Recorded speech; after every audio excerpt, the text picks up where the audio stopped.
সময়ের কাঁধে জড়িয়ে আছে রক্তমাখা চিঠি, যেখানে লেখা বেঁচে নেই তবুও হাঁটি।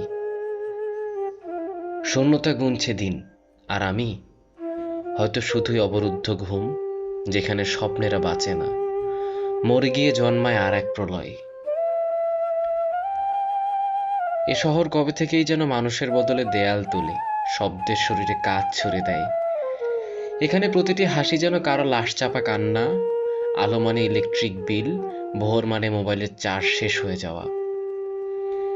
আমি কি তবে সেই শেষ যাত্রী, যে বিপ্লবের নামে ভিখারির মতো আশা চেয়ে মরে যায় গলির ভেতর?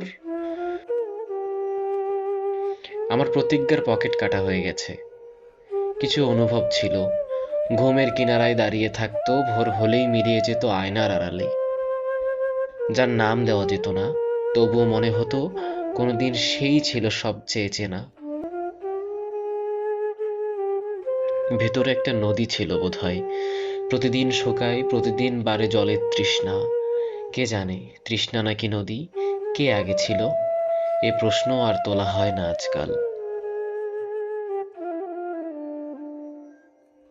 আকাশের দিকে তাকানো হয় না বহুদিন হলো। সেখানে এখন শুধুই ছাদ, আর কোনো স্বপ্ন নেই। নক্ষত্রেরও শহরে আসে না বহুদিন। কখনো কখনো বুকের ভেতর একটা শব্দ জন্ম নিতে চায়, নারীর মতো টুকে ওঠে, তারপর হঠাৎ থেমে যায়, যেন জন্ম না নেওয়াই তার ভবিতব্য। এ শহরে এখন নিঃশ্বাসও চেনা মুখ ফেরায়। সবকিছু আছে, অথচ কিচ্ছু নেই। এজন্য এক অপূর্ব কৌশল নিঃসঙ্গতার। একটা চিঠি লেখা হয়েছিল, প্রেরকবিহীন, প্রাপকবিহীন, শুধু কাগজ জানে সেখানে কতখানি জল শুকিয়ে আছে কবিতা হয়ে। এভাবেই বেঁচে থাকা, নেই বলা, নেই যাওয়া, নেই কোনো প্রশ্ন, তবু ভিতরে এক চিৎকার, নিজেই নিজেকে শুনতে না পাওয়ার দুঃখে দীর্ঘশ্বাস হয়ে ঝরে পড়ে যায় রাতের একান্ত নির্জনতায়।